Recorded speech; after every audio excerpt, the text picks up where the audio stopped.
There once was a man named Gold Roger who was king of the pirates. He had fame, power, and wealth beyond your wildest dreams. Before they hung him from the gallows, these were the final words he said. Our perspective is yours for the taking, but you'll have to join us first. We left everything we debated at the Yonko table. Ever since, pirates from all over the world set sail for the Grand Line, searching for the Yonko table, the table that will make their dreams come true. Yo, folks. Welcome to the latest and the greatest from the Yonko table. That's the voice of Grandmaster Hoop coming at you from the,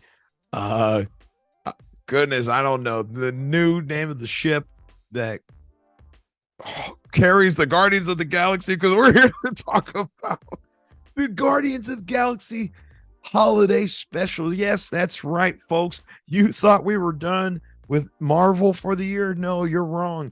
They have another holiday special out now, and it's featuring everybody's favorite ragtag group of star-crossing superhero alien people, Guardians of the Galaxy, and they're here to tackle the great lifetime magic of Christmas and holidays.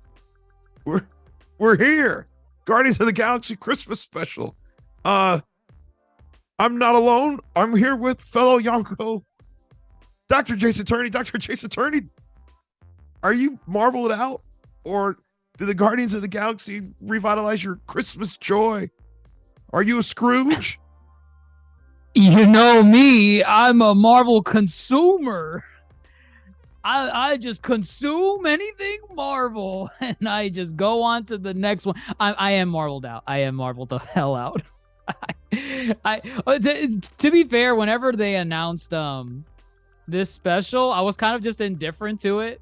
It kind of rubbed me the same way as I Am Groot, the series, which I still have not watched. But I have not watched the whole thing either. But I know like what it's supposed to be, and it's just, you just kind of like shrug your shoulders like, oh, okay, you know, I'll watch it when I watch it. So the holiday special, because it's just literally a holiday special, I just kind of passed it on like, all right, I guess when it comes out I'll watch it. But it was at the bottom of the list in terms of anticipation for Phase 4. Actually, is this the real closer of Phase 4?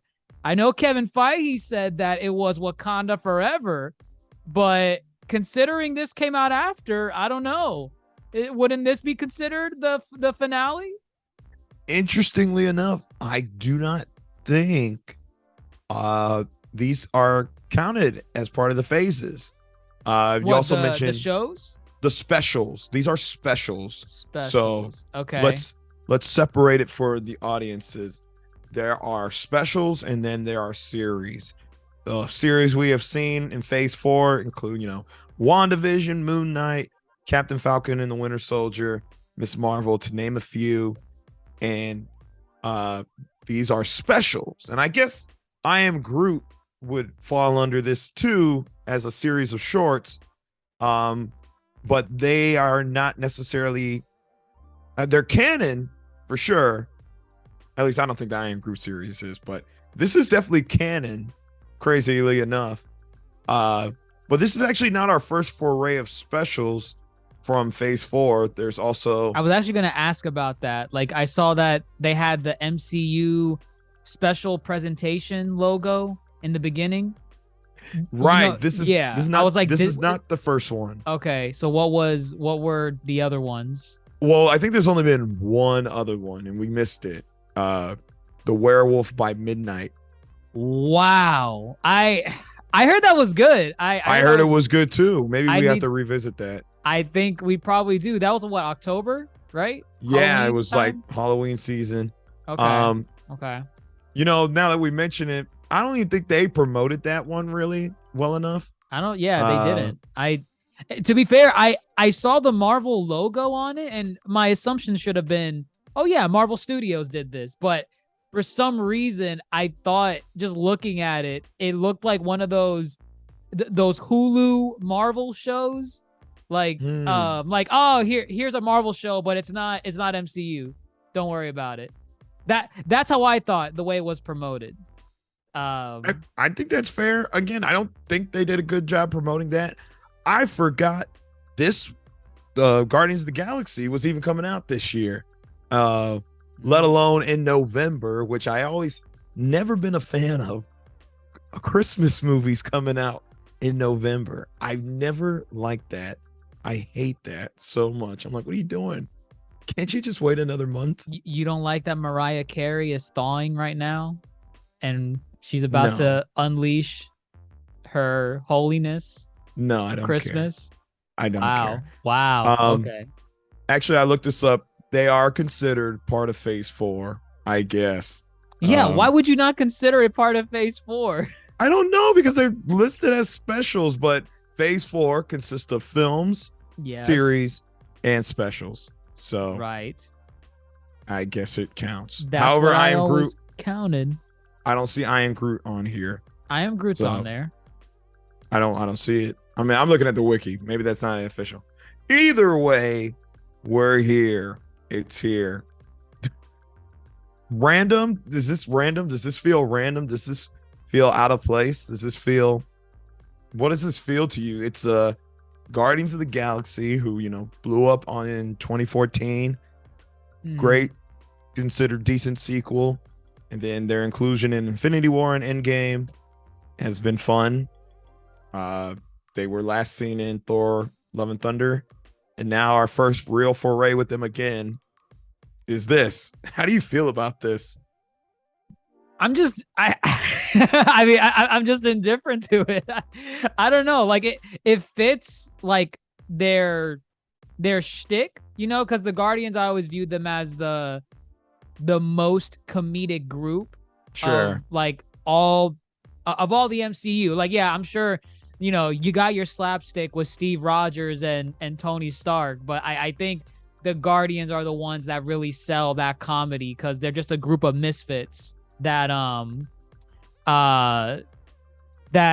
don't know, they're just a group of misfits basically, and so their chaotic nature just automatically gives way to them having funny moments. I mean, to me, you take out the Christmas element from this special, I guess. To me, it's another Guardians adventure. I could see them doing this in Guardians 2.5 or Guardians 3. Like it's literally the same thing that they always do. Zany adventures, characters not making sense, characters taking things too literally. It's Guardians. It's Guardians. But it's Christmas, and they have it in for Peter Quill. I have a question though, because I started to notice this a lot with Chris Pratt, and maybe it's just me, or maybe the Mario trailer, the second one. At the time of this recording, the second Mario trailer has dropped. So the one with Donkey Kong and all the other characters. All the cool things that could have been saved for the movie. Yes, all the cool second things. Trailer. Exactly. They just dumped it all. They dumped Mario Kart in there, Rainbow Road. Gee, I think that would have been a great seat moment. We might have to talk about this later. I saw Funky Kong in there, and he's in it. Yeah. Okay, so you saw him too. He's there. He's there in the background in one of the carts. Yes. Oh my God! What the heck? That would have been a great moment to be surprised by. Idiots. Whatever. We're getting off topic. What about Chris Pratt? Chris Pratt. Okay, so my assumption is So Chris Pratt, I feel like this started primarily in. Where would I say this started in? Was it maybe in Endgame? Maybe Endgame was kind of a while ago. I feel like Chris Pratt. Okay, let me just say it right here. For Guardians, the last movie he was in. Oh my god. Like Love and Thunder. Chris Pratt? Love and Thunder. Okay, Love and Thunder. Yeah. The last movie he was in. Well, actually, I guess Dominion is one of them as well. But anyways, Love and Thunder.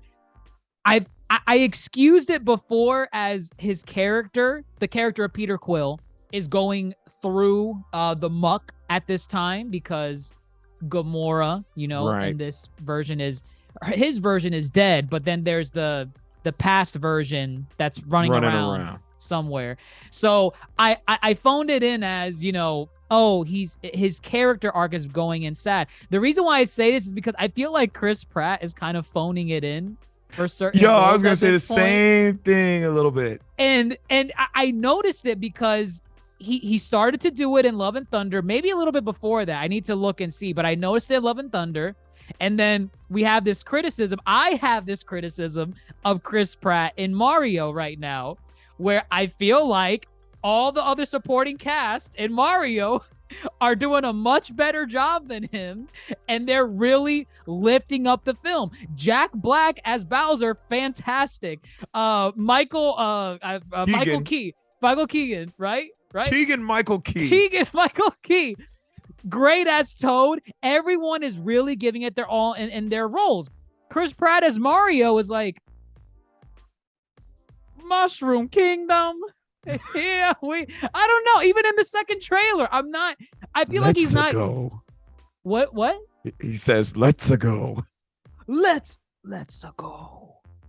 It's just I feel like in Mario he's phoning it in, and I felt it again here in Guardians. I feel like he's phoning it in, and part of me wants to say, oh, but no, he's sad right now. Peter Quill is sad. He's supposed to kind of be, I'm just not feeling Peter Quill right now, because he's not keeping his hair.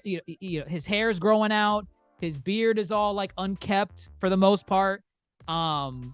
He's just all over the place.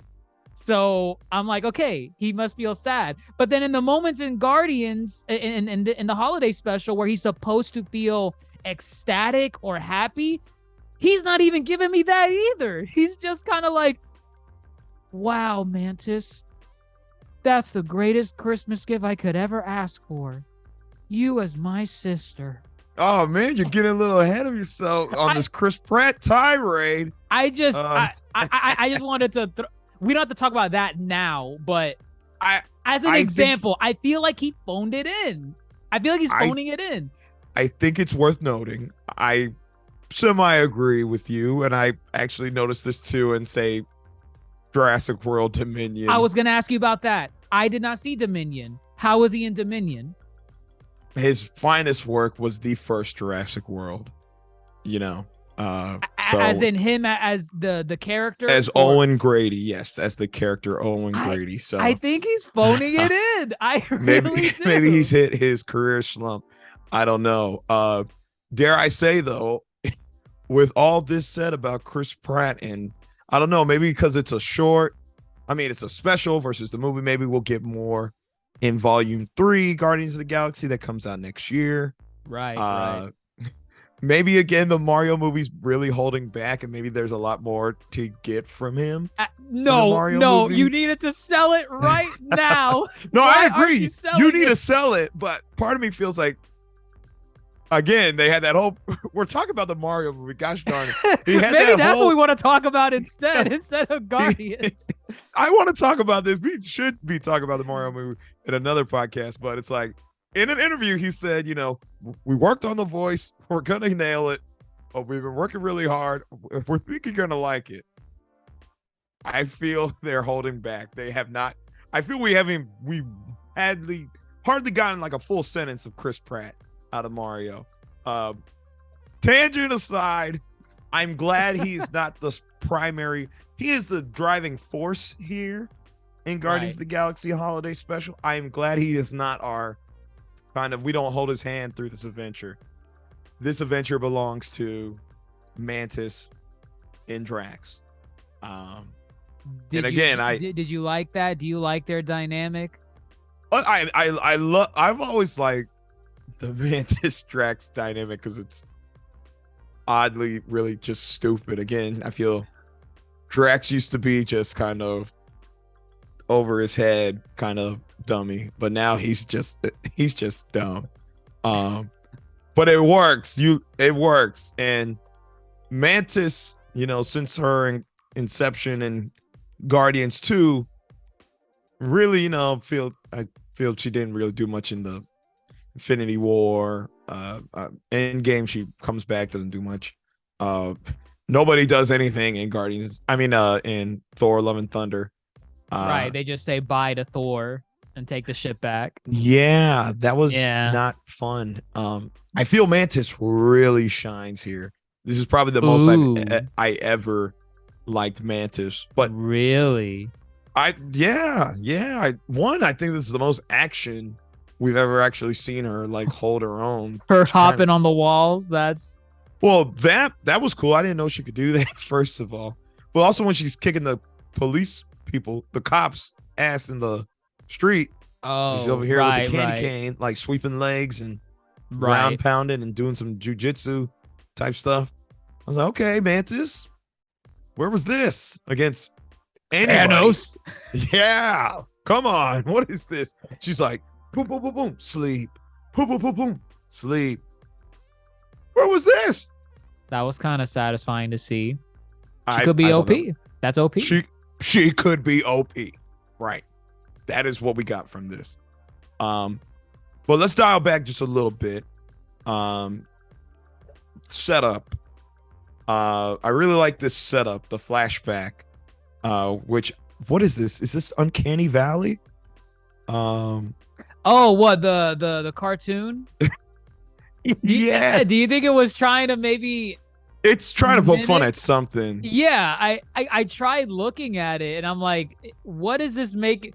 I feel like it's trying to make fun of like those old those Christmas cartoons that we would see as kids, but I couldn't figure out which one it was poking fun of. It wasn't making fun of like those stop motion ones of like Rudolph and Jack Frost. It wasn't. Oh, you know what this is? I know what this is. What? Do you know Ralph Bakshi? Ralph Bakshi? Ralph Bakshi, no. He's the guy who did the animated Lord of the Rings films from way back when. Ew, those old ones. Yes. Wait, that's what this is making fun of? Oh, I mean, or the animation style? he's made more films than just those. Yeah. But yes, because in those old Lord of the Ring films, there'll be times where it looks like, well, the idea is you just draw over it's like 3D. It's like rotoscoping a little bit. Like exactly. Yeah. Like you have the person, like you said, but you draw over them. Like and the animation looks like realistic. I guess this is not rotoscoping, but like kind of like mocap, those Uncanny Valley mocap movies like Polar Express, Mars Needs Moms. Yes. And then they're just doing it with the Guardians. Yeah, they're just drawing over. This is totally up his alley. This is Ralph Bakshi. I don't know of any Christmas specials in his repertoire, but that is the vibe I'm getting now that we've talked about. Oh, I see one. He's got one called Christmas in Tattertown. Okay. I'll have to look up more into it, but maybe yeah. I could see that then.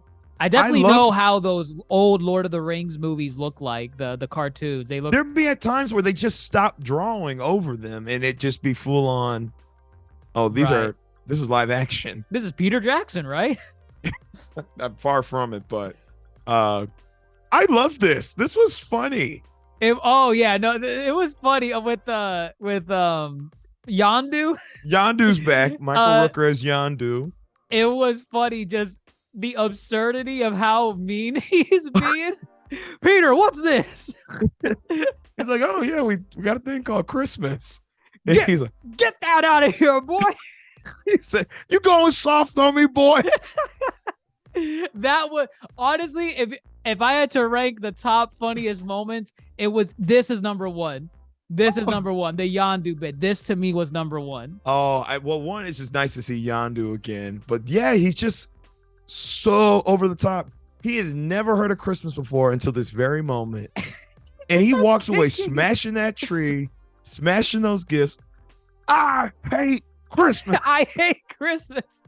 Or when what's the friend's name? Kraglin. I think he said, Kraglin, you should know better. And Kraglin's like, but yeah, I don't know how he responded, but he's like, but Yondu, it's just Christmas. And Yondu says, are you talking back to me, Kraglin? Yeah, this was so funny. That was funny. That was really good. I guess they said someone has to be the Scrooge. in That the was definitely story. the Scrooge. That was definitely the Scrooge. He's kicking down the tree for no reason. Oh, this was so bad, but great setup, and we'll get to what it's set up later. Right. So here we get the established backstory. Yondu ruins Christmas, and they're all looking to cheer up Peter. As you said, he's going through it with the Gamora missing. So now it's up to Mantis, and Mantis wants to go all out for Peter because we get this big reveal here. What's going on? What's this big reveal happening? What that Mantis is his sister, right? Yeah. Was that always assumed before, or I don't think I ever assumed this. I feel like we brought this up and like someone brought it up in one of the pods before. Like what? Like where she come from? What's she doing with her Ego? Like her being related to Peter. I could have sworn someone before brought it up and we were like, oh, I mean, technically she like it was never said in the movies, but I think given the hints, and it's like, you know, why is she there? You know, like why is she the only one there? Because I heard of it and my immediate reaction was like, oh my God, wow, I can't believe it. It was like, oh yeah, someone said this before. And I guess they were right. I just don't know who said it. I thought it was someone on the table that said it. But I have no idea. I mean, it makes sense, I guess. Right. I take it maybe, you know, how Ego, the living planet, was out here looking for an offspring. Obviously, he made offsprings with many different species. Mantis's mother must have been one of them. Right. She couldn't do the battery bit that he wanted for world domination or whatever. But she could put him to sleep, I guess. Right. And that's why he kept her around. Right. That was, yeah. Either way, are you good with this? I'm good with this. I'm like, if there has to be any kind of retcon, this is a simple retcon that I can buy into. Yeah, I'm not. It doesn't affect anything. I feel like it's fine. It's not. I feel like they don't play it up for anything. Like it'll be weird if she starts like awakening her own powers. Like Right. Like That would be Ego. retcon. That would be too big of a retcon. Right. I think this one, just to kind of make some kind of familial tie that's addressing like, oh well, why was she there? You know, Ego could have gotten anyone. Or multiple people, more than one. But he had her there. Why was she there? And I think this is a fine enough answer. Yeah, that's his daughter. And now Peter and her are half sisters. Half siblings, right.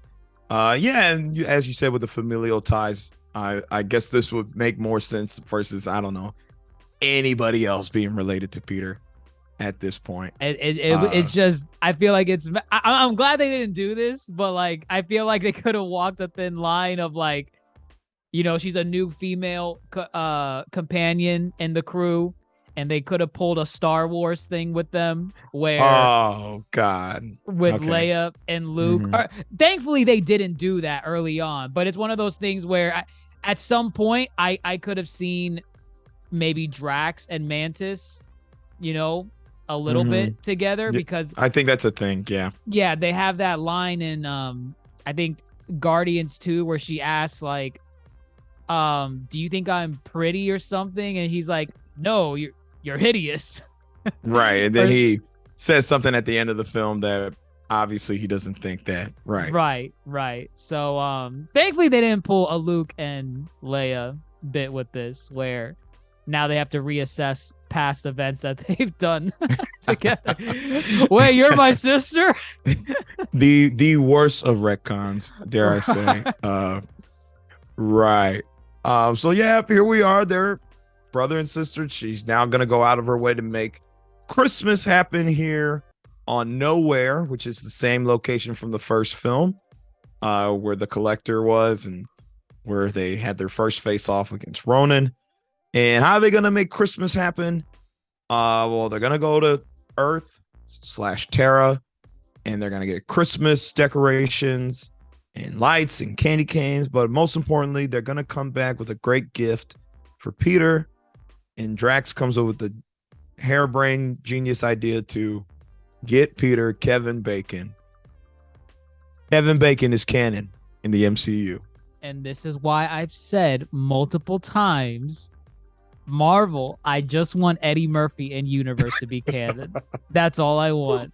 I've said it. If you're doing Kevin Bacon, and they've done it with other characters too. I forget which actors they've done it with already, but Meg the Stallion's canon. Okay, she was one of them. Megan the Stallion, and Kevin Bacon is now Kevin canon. Bacon. Is Will Smith? No, that Will Smith No? is not. He's not Okay. canon. I in feel like the there was MCU. at least one more. Yeah, no, I feel there are some others too. I just really cannot think of them right now. Just give me Eddie Murphy. Give me Eddie Murphy. They give you Eddie. I think they're saving Eddie Murphy, man. They might pull. Whoa, Luke Cage, Eddie Murphy.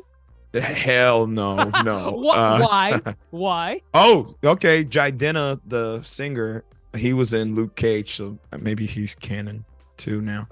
Wait, who? Jiden? I- Oh, wait. I'm a classic man. That guy, he's in Luke Cage. Okay. So I guess he's canon. But Kevin Bacon in all his gloriousness is canon. Footloose is canon as well. Well, I mean, that was, I guess. I guess, yeah, canon for Footloose a has been while. canon. Yeah. Right.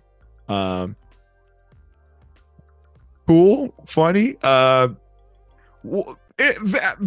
Again, as you said, there's no other movie that could do this. I mean, no other group of Marvel characters that could do this. It has to be the Guardians for some ludicrous thing like go to Earth to kidnap Kevin Bacon and bring him back to outer space. This is only the Guardians.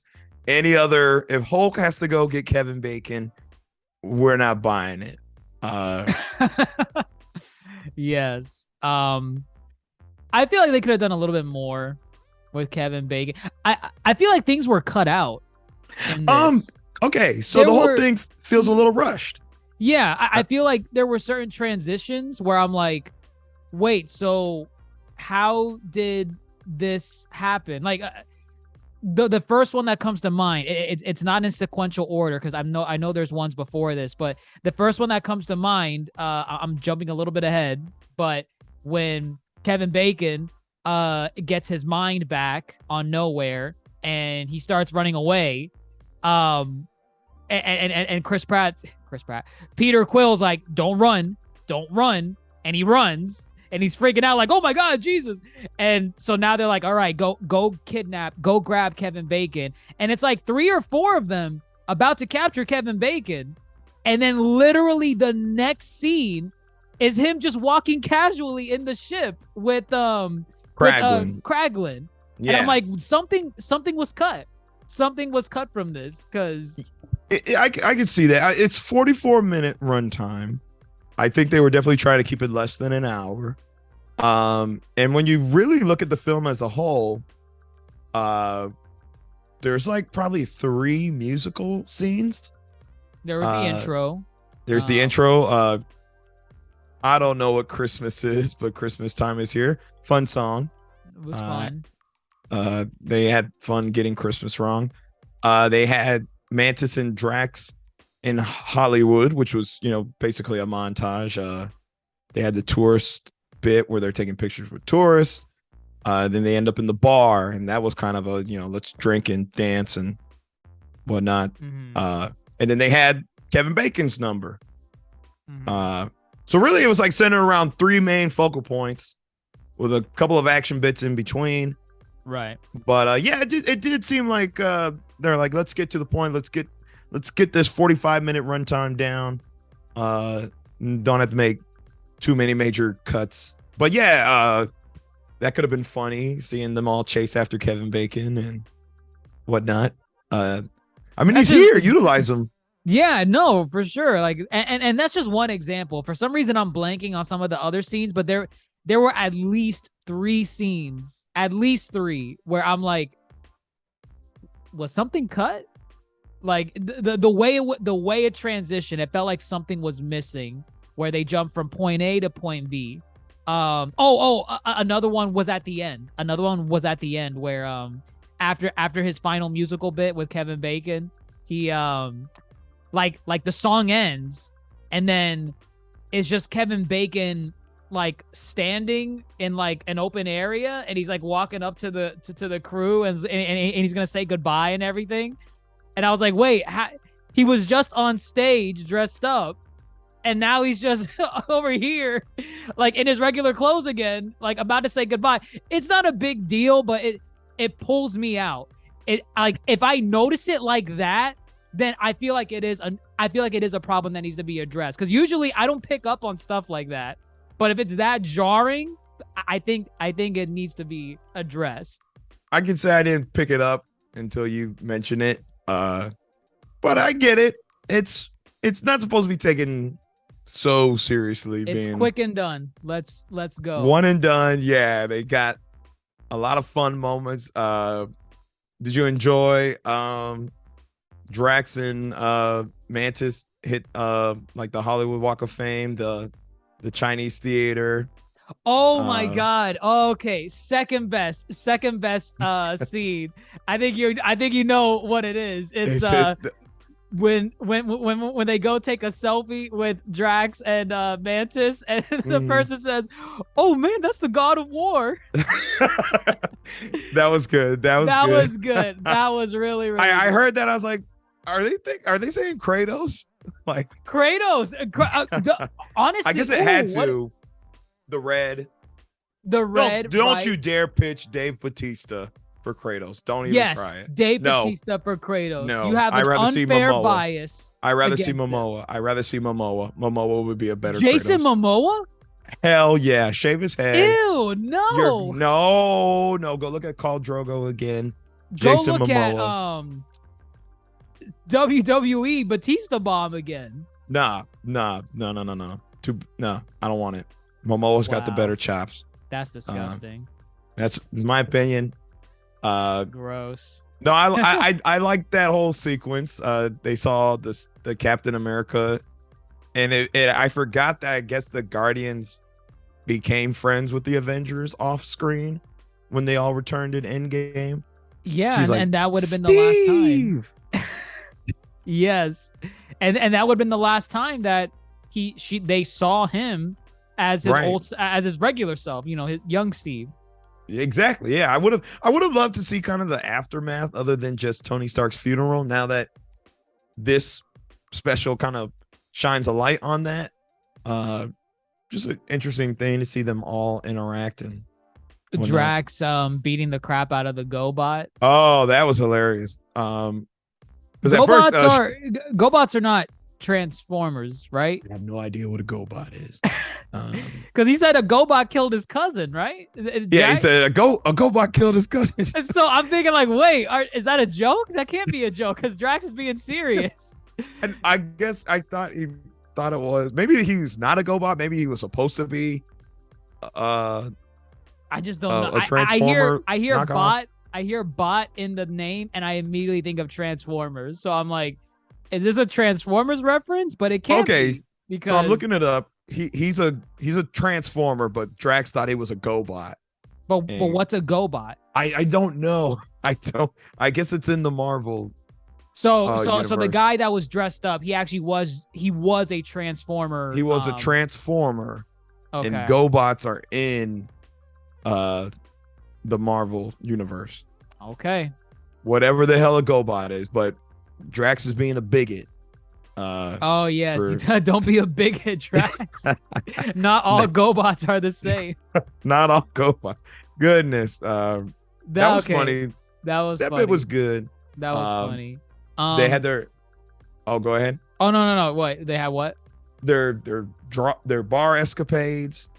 Yeah, I think where the comedy started to lose me is with the Kevin Bacon like segue. Like the kidnapping of Kevin Bacon. The kidnapping of Kevin Bacon. I feel like they didn't do enough. It was really quick. It was. He took off and ran. I don't know. Like, it's Guardians of the Galaxy. It's James Gunn. Be as stupid as you want with it. Make, I don't know, like have his ring, have his doorbell be Footloose. Shake loose. I mean, just be dumb. Be dumb. Let us know this is Kevin.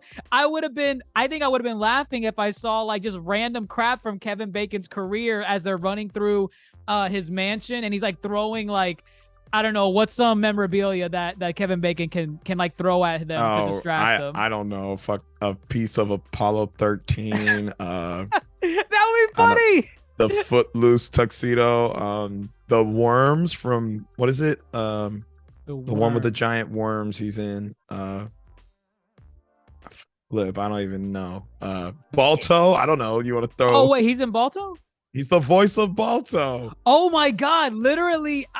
Oh my God, what can you throw? Like a painting? Have a painting? Well, no, you can't show like literally Balto because that's owned by Universal. Universal, I guess. Oh, you know, someone pointed out. So if Kevin Bacon is canon, Kevin Bacon was Sebastian Shaw in X-Men First Class. Oh yeah, maybe Magneto. Remember his Magneto's original Magneto's helmet was Sebastian Shaw's in that movie. Yeah. Maybe I Kevin Bacon.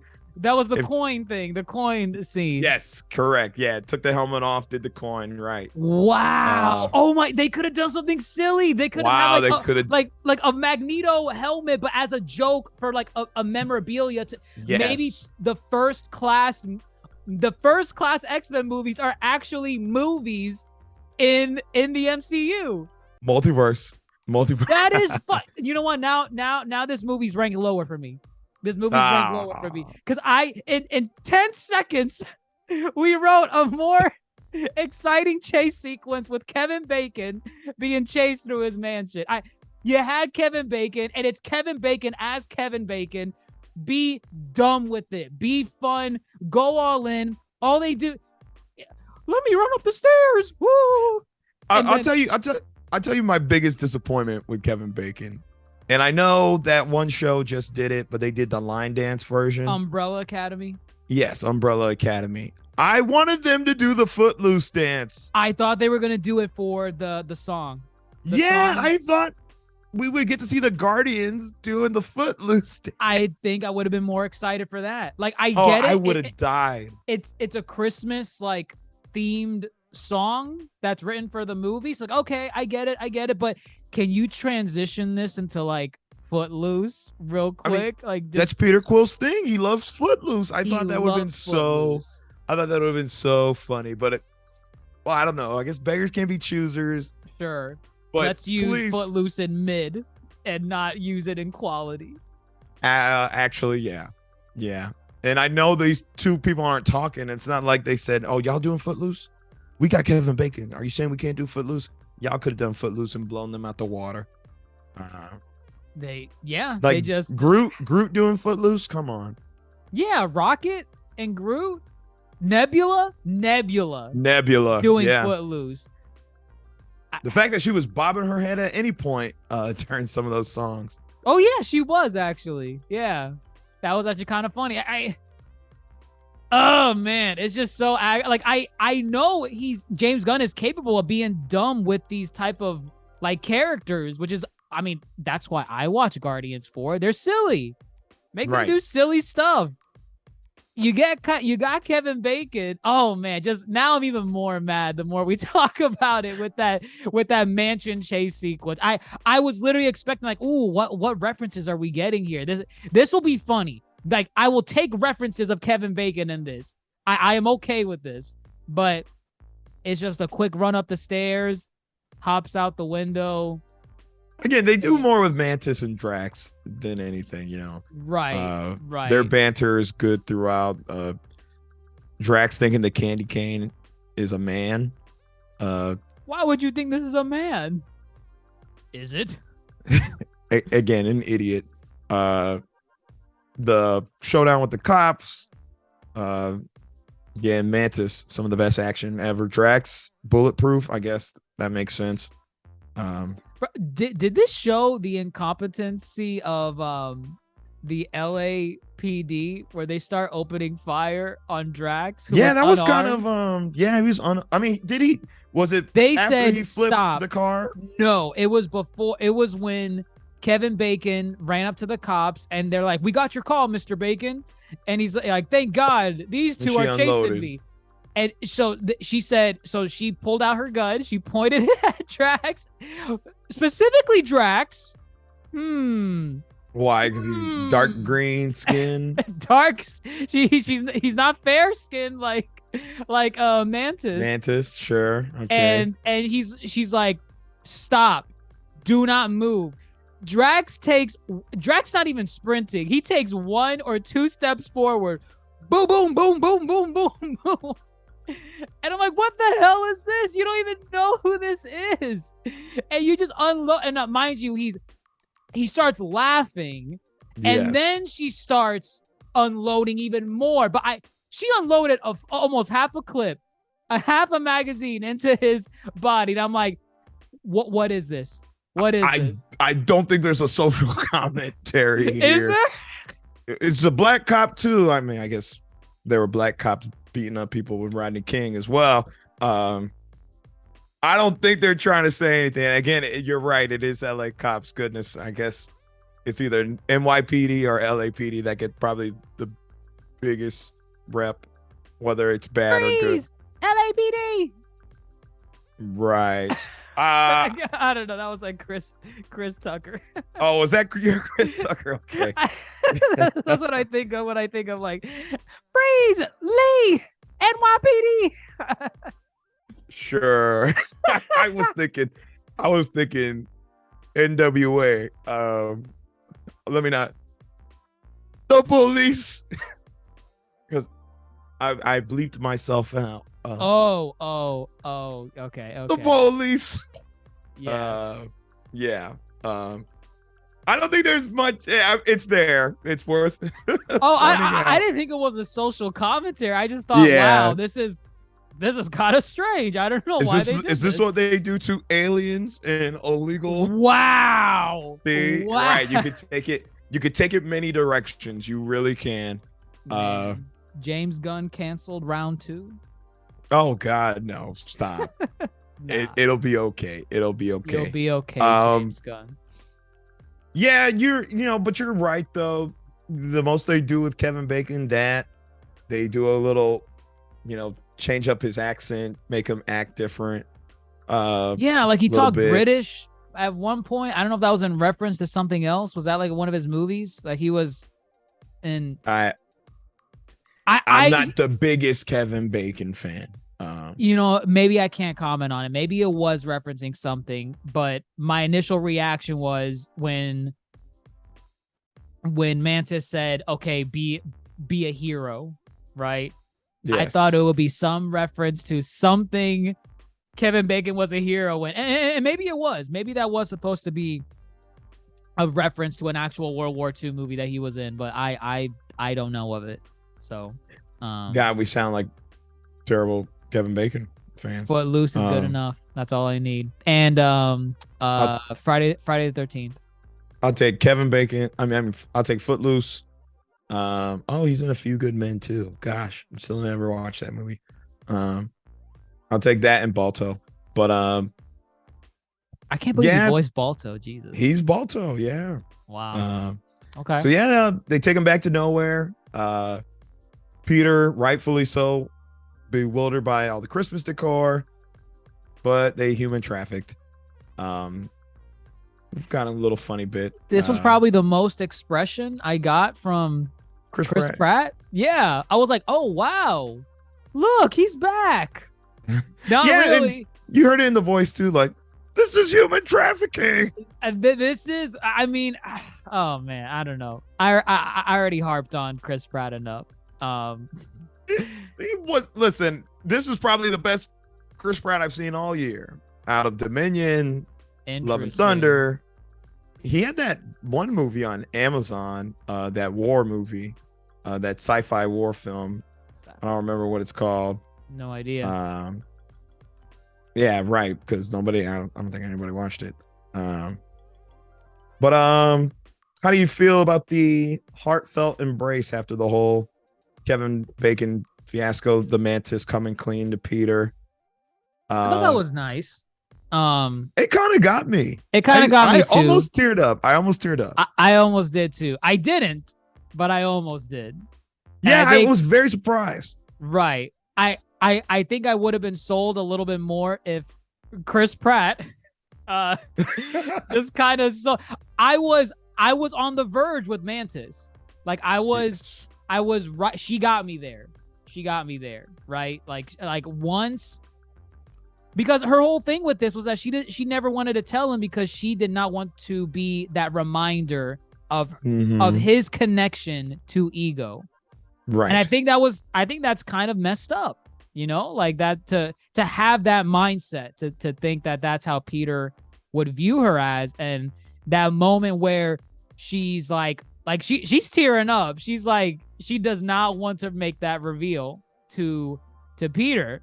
And it got me there. And then Peter's response could have sent me over like completely into waterfall territory, but he's just like, oh, Mantis, that's the greatest Christmas gift ever. Oh, you're Peter Quill. Oh my, you need to work on that. I'm not trying to I just You sounded like Owen Wilson. I said you got Owen Wilson from that? I sure did. Wow. Mantis, you're my sister? Wow.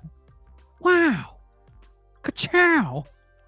I give Palm Clementia Mantis her flowers here. Again, I think this was her best work in any MCU project.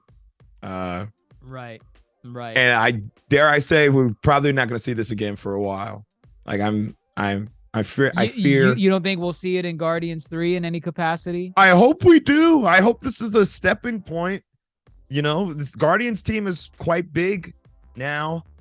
You know, Nebula's now a mainstay on the team. Kraglin's a mainstay now. Rocket and Groot, they're here barely. Groot's grown. Groot's huge. He's what, young adult Groot? Young adult Groot. I think that's good to call him. He still needs to grow. He's got some growing more. But you know, he's no longer teenage Groot, baby Groot. It looks like he's been in the gym. It looks like how do you feel about his design? I don't like the proportions. His head looks that of baby Groot and his body does not match. It's disproportionate. Right. He also looks like he doesn't have a neck.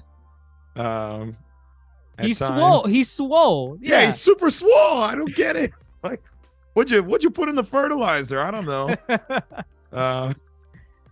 But he's here. He's here. Yeah, he's there. And then they have that little post-credit scene at the end, with the Christmas tree. Yes. Him being the tree, I guess. Just a little funny moment. Nothing major. I think everybody had like funny moments. Did you like Rocket's Christmas gift from Nebula? Oh yeah, didn't he? Was that a reference to? Did he want that at some point? Yeah, in Infinity War. So what? He commented on it, right? So Bucky picks him up, and Bucky's shooting this way, and Rocket is shooting, you know, whatever. Oh yes. And then he drops it, and he's like, "How much for the arm? It's not for sale." He's like, "I'm gonna get that arm." Okay. I knew it. Like, as soon as I saw it, I'm like, did he ask for this one time? Did he like say, "I want that arm"? And that was great because also it makes sense because Bucky has that adamantium. I'm sorry, not adamantium. That vibranium. Wow. Sorry. Oh no, I got mixed up with the other metal. The only two metals in Marvel canon. Terrible. So wait, this one is made of what? The one that Rocket got? The one that Rocket got is like the OG. Oh no, I'm sorry. Bucky last used that arm in Infinity War, and then he got a new arm. Oh wow, actually, Was that the po- same arm he got? The adamant? Did he get the adamantium arm in that fight? But wait, is it adamantium or? Oh my god, damn it! Vibranium. Vibranium. No matter what, whatever arm, whichever one he has, they're both vibranium, right? I don't know. I felt the last one was vibranium, like in the series Falcon and the Winter Soldier. But I can't remember if he got that while in Wakanda after Infinity War. No, of course, no. What am I? No, right. He got a new arm. He got a new arm in the series. Okay. Oh, in the series. Okay. Right, which takes place after Endgame. Right. So this arm was used in Infinity War. So what is Rocket gonna maybe make some modifications and make it his own arm? If we see that arm again, I will give them mad props for not having this just be a sight gag for this holiday special. That would be kind of cool. I feel like Rocket would ask for something like that to maybe mod into his or maybe he can. I mean, can you melt vibranium? Can you melt? Assuming it is vibranium. I don't know what the original arm is. I assume it was vibranium, wasn't it? Because he could punch Cap's shield before, and Cap could feel it when he punched him, Winter Soldier. But that would mean that Hydra had their hands on vibranium, which I don't think is right. I'll look more into it. I'm not entirely sure, well, either way, like I could see maybe Rocket melting it down and kind of making something out of it. I mean, you have to be able to melt down vibranium. They forge it into all these other shapes, so right. It has to be able to melt, or they couldn't have half the shit they have. Well, the only reason I say that is because I don't know, because it's vibranium, the strongest metal on Earth. I don't know if there's something specific that you need to melt it, assuming it is vibranium. But if they're space traveling characters. I guarantee you they could find something hot enough to melt vibranium somewhere in the damn galaxy. I am sure. I again will just give them props if they bring this arm up again, because visually Nebula being the one to give it to him too is quite funny. It is. She does care. Yeah. She does. Was she there when he said that to No, Bucky? she was not there, but so he would have had to repeat it. Well, mind you, they probably got really close in that 5 years without everybody else. Okay. When you say really close, stop. They got close as friends. Okay. I mean, you emphasized really close. I don't really know close. They're the last two Guardians. But you just imply. I don't know. I was like, what are you implying? I'm not implying anything. Okay. So yeah, I can buy it. I can buy it. I can buy it. And was that the only wild gift in there? I thought there was, or maybe Groot got a Game Boy. Okay, yeah, that was funny. You know, Peter Quill's mind hasn't advanced past 1990s America. So, all right. I mean, but he wasn't there for the 90s, so it's not like he can go back, can he? I think he just found it in the trash can and said, "This looks cool." That thing didn't even turn on when he gave it to Groot. I mean, I didn't see Groot try to turn it on, but that thing does not have batteries. I know it don't have batteries. Probably not. He's definitely outdated still. Drax got the elf. The elf. Yeah. From Kevin Bacon's Lawn. Yeah. Yeah, the noodle elf. Yeah, he got that. It was just nice. It was nice. Everyone got their little gift. And then I think they sold it with the one last little bit, with the reveal that Yondu's not that big of a Scrooge. Right. That was nice too. It was. What did he give him? Is that just like a dashboard? Yeah, so prop? He has that little whatever that thing is, troll. He has that in the film, the first one. Okay. Did you go back and watch it to confirm? No, I knew I recognized it because that was stop. No, that was his gimmick. I remember that. That was on the dashboard. That's always been his gimmick. His gimmick was always, I want to put these things on my dashboard as I drive my ship. Is that something. Is that what he actually does? Yes, that's what he always said. Oh, okay. And that's why Peter, when he faked them out, instead of giving him the Power Stone, he gave him that troll. like the actual troll doll, you know, like Oh, right. with the hair, right. and I think he put it right next to it. Yes, I recognize that. I did. I If you didn't. say so. I did, and then look what he gave Peter. His Lara Croft pistols. Is that what you called them? I don't know. They're just dual pistols. He I think may they're have been your father, but he ain't your daddy. I mean, It's does it? sweet. It's sweet. Do you think it's like retconny a little bit, like kind of painting him as more of a caring father than an abusive one? No, I think obviously, hello, he did trash his tree and stuff. You can't just get rid of that trauma from that. Did he make up Right. for it? Yes, but for every good deed, there's probably an equal bad deed. And then, you know, we saw little flashbacks of him teaching Peter how to shoot and whatnot. In the special? No, in Guardians 2. Oh, I don't remember that. It's Huh. when it's like when Peter starts using his powers, Yondu is about to be buried, and he's like, I use my heart, boy, to make this arrow fly. And then Oh, you see okay, Peter okay. start thinking about all the things. So he thinks of his friends, his mom, Yondu, and there's Right. like flashback of him shooting. No, I mean, yes, he's probably still. Here's the thing. I think it's like layered, as we love to say. Yondu Like as a an character. onion. I think there are times when Peter will grow and he'll start to rebel, and that's when we see more of this wedge driven between the two. Okay. I mean, I guess Yeah. I could somewhat buy it.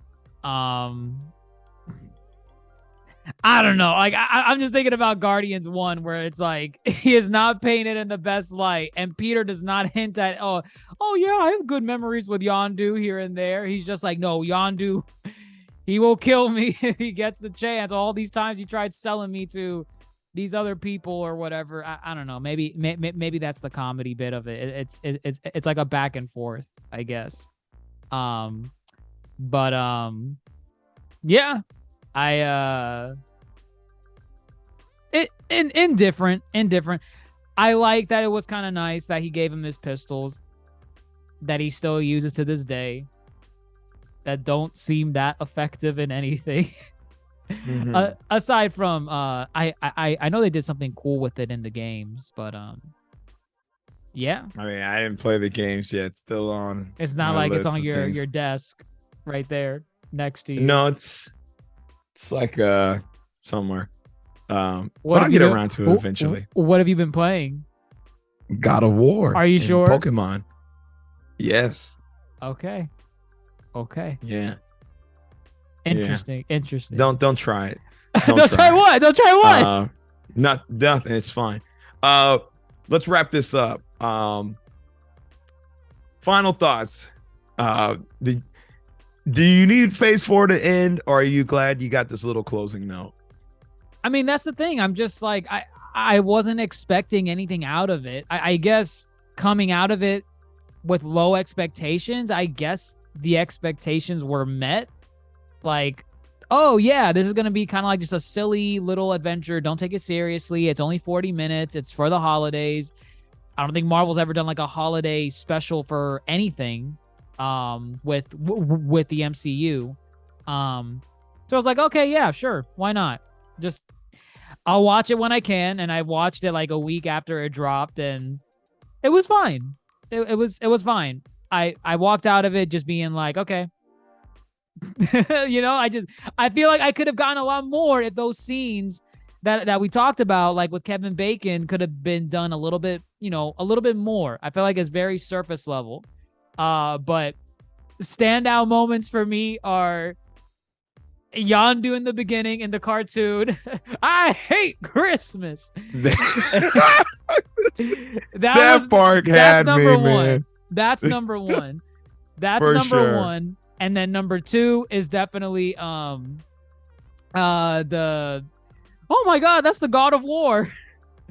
Did not expect that. That was funny. And then the last bit, which were the emotional segments, which was the emotional bit kind of with Mantis giving her all in this scene, but Chris Pratt is kind of phoning it in, but maybe it's the character. He's in a funk right now, so he's not as expression. He's not eliciting as much expression as he used to. So I don't know if to give him a pass or not. But then it gets capped off with Yondu opening the present of the dashboard blob thing, and then he gives Peter his dual pistols. That was nice. There are good moments in here. I just wish they could have done a little bit more. I see the potential in the craziness that Guardians could have went with in this special, and they didn't do it. So it is what it is. Again, it's really hard for me to like rip on it and just be like, oh my God, what waste of my time, because I really didn't go into it expecting much of anything. It was fine. It was fine. It was fine. Yeah, no, it's not like this, great thing. I think it is fair. I think it's good to end on this lighthearted note versus kind of the note Wakanda Forever left on, which is, different, of course. But yeah, I think you can go up from here. I think they tested the waters, taking, kind of major MCU characters, doing something different, doing something fun, doing something fresh. But again, you could only do this with the Guardians. And dare I say, you can only do this with James Gunn. So I think in the future, I'd be okay seeing more specials like this. Not necessarily have to be centered around a holiday, but just, not everything has to be this giant beam in the sky type world ending type of adventure. As you said earlier too, shoot, I could see the Guardians having a series like this, doing little wacky adventures like this, to be honest. And then, again, it doesn't have to be anything grand, just kind of just the adventure of the week. Yeah, like your Saturday morning cartoon type of deal. That's what this felt like. Yeah, like a Saturday morning kind of cartoon. So I'd be okay seeing something like this again. Again, stepping stone. You can do a lot more. As we said, Kevin Bacon could have really rode that wave that you got Kevin Bacon here as Kevin Bacon. But either way, it's enjoyable. I had fun nonetheless. And then again, shout out to Mantis. I think she carried this. She did. Right. And then I hate Christmas. That had they peaked in the first 5 minutes. I funny enough, when I started watching it on how like weird that animation was, my first impression was, oh, this is gonna be the worst part of the film. Get out of here. This looks weird. Turns out it was the best. It was the best. It was good. Are you talking back to me? I'm gonna have you both scrubbing the latrines. But that's his favorite job. Wait, who? Someone on the ship. That was good stuff. Oh my God. That was good. That was good. That was really good. Yeah. I will give them that. The comedy was peaking that point. Yes, I agree. But now to do Phase 4 justice, we should probably retroactively go watch Werewolf by Night. To say we did it all. More consumption. We already paid for Disney Plus, so it's not like we're losing out now. Okay. Just saying. Right. But I guess the next time you'll hear from us regarding anything Marvel will be our Marvel Phase 4 tier list. Yeah. Ranking. Yeah. Marvel Phase 4 ranking. Definitely before Ant-Man comes out. Oh yeah, for sure. Ant-Man's like in February of next year. So yeah. we'll definitely have that out. But I guess until then, that's it from. Go ahead. What? You want to know what's funny? Our podcast originated from Phase 4. from start of Phase 4. Did it? Our first one was WandaVision. WandaVision. Yeah. Yeah. Wow. Wow. Damn. Phase 4 took forever. Phase 4 took all of the Yonko table. We covered all of it. 2021. Yeah. Right. Yeah, that was it. 2021. Jesus. I don't know. Just you were saying that about Phase 4, like, oh yeah, we're gonna wrap up, and it just came to mind. It just came to mind. Wow. That would be a great closer then. That would be a great closer. Wow. Look at that. That's pretty cool. Mm-hmm. That's pretty cool. But yeah, folks, that's the next time you'll see us. The Yonko table comes full circle with a Phase 4 ranking of everything Phase 4, shows, films, all that jazz. And yeah, you know, we're gonna close out the year strong. We got some more stuff coming at you, so stay tuned. Thank you for listening to us on all your podcast listening stations, Spotify, Apple Podcasts, all that jazz. Thank you for following us on social media, Instagram, Facebook, Twitter. We popping off on TikTok. Make sure you get on that train, get on that wave. Dr. Jace has been running things on Twitch with his God of War play, God of War pod coming soon, like our in-depth take on the game coming soon once we finish the game. Almost there. Almost there. We're almost there. I'm 30 hours in. I'm trying. Oh God, I don't even know how many hours I got. I need to look. But yeah, folks, we keep it moving, and thank you for being part of the ride. If you want to be part of the discourse you hear on this, please join the link below and join our Discord. Popping off in there every day, talking about great things. But without further ado, that's it on Guardians of the Galaxy Holiday Special. I'm your host, Grandmaster Hoop, fellow Yonko, Dr. Jace Attorney. We're out. Y'all take care.